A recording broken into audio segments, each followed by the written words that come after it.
कि मैं बड़ी दबंगाई से चुनाव लड़ूंगी और बड़ी कड़काई से लड़ूंगी, शेरनी की तरह लड़ूंगी। मैं उनको यह संदेश देना चाहता हूं, शेरनी का काम ओसिया की जनता में नहीं है, शेरनी का काम जंगलों में है।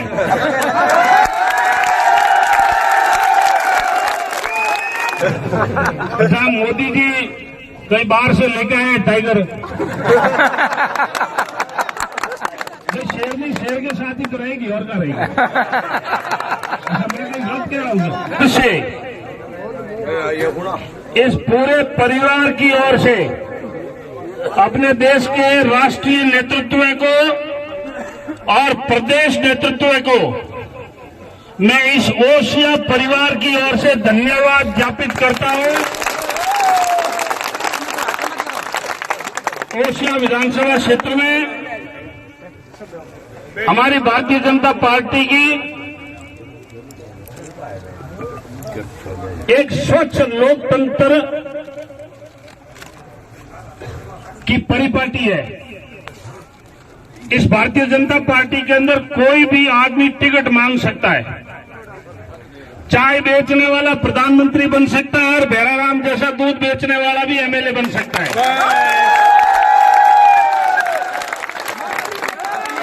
कुछ राजनीतिक पार्टियां जो वंशवादी है, परंपरावादी है, उन पार्टियों के अंदर कोई दूसरा आदमी टिकट भी मांग ले तो उनके ऊपर मुकदमे हो जाते हैं। बिल्कुल सही। ये भारतीय जनता पार्टी है।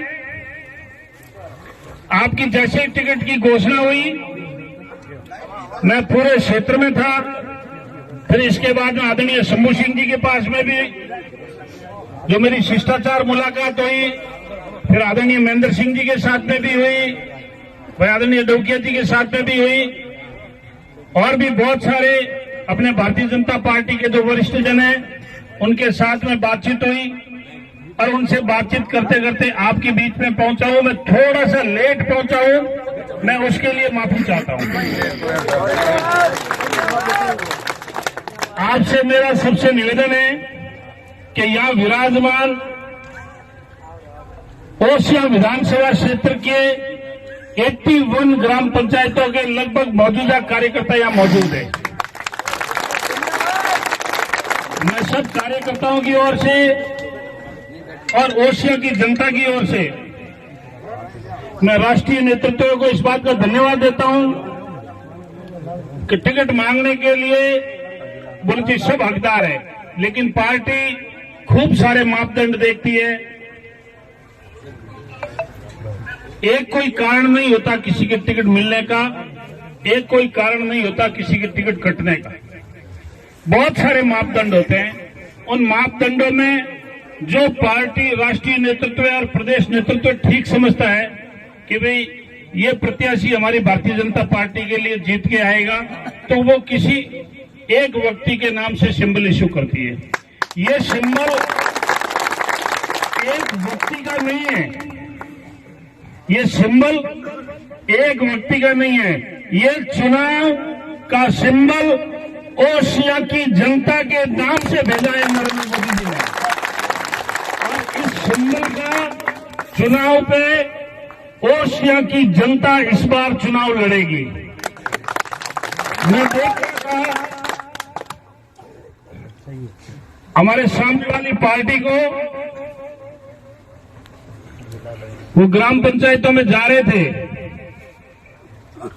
उनके मैंने एक दो वीडियो देखे थे, तो उन्होंने कहा था कि मैं बड़ी दबंगाई से चुनाव लड़ूंगी और बड़ी कड़काई से लड़ूंगी, शेरनी की तरह लड़ूंगी।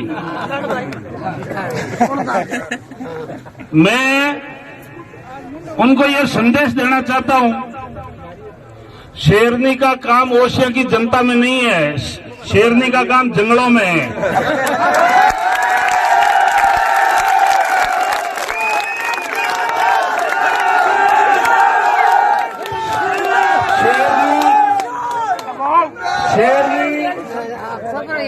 शेरनी ने कोई शिकार कर लिया है शेरनी भूखी है कि शेरनी प्यासी है कि शेरनी का पेट भरा हुआ है हमें नहीं मालूम है भाई। इस शेरनी को जंगल में छोड़ दो। ओसिया में तो जनता, आम जनता, भोली भाली जनता रहती है। इस जनता के बीच में अब बाबड़ो फेरो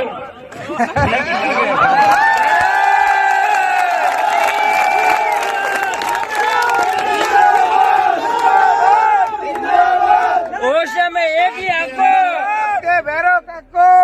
आपके अंदर बहुत कड़काई भी होगी, बहुत दबंगाई भी होगी।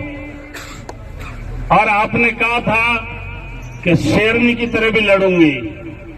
न तो हमारे पास कड़काई है और न हमारे पास दबंगाई है, अटल बब्बर शेर है और मैं शेर हूं। पर हाँ, एक बात कह सकता हूं, इस ओसिया की जनता के लिए जैसा अश्वमेध का घोड़ा दौड़ता है आपकी सेवा के लिए,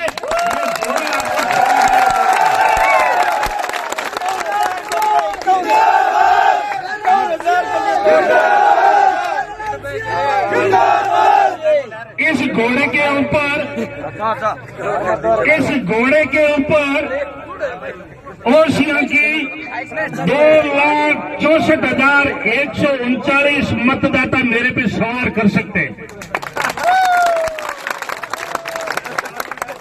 मेरे लिए 2,64,139 जो वोटेश्वर महादेव है, उनका ये नंदी है।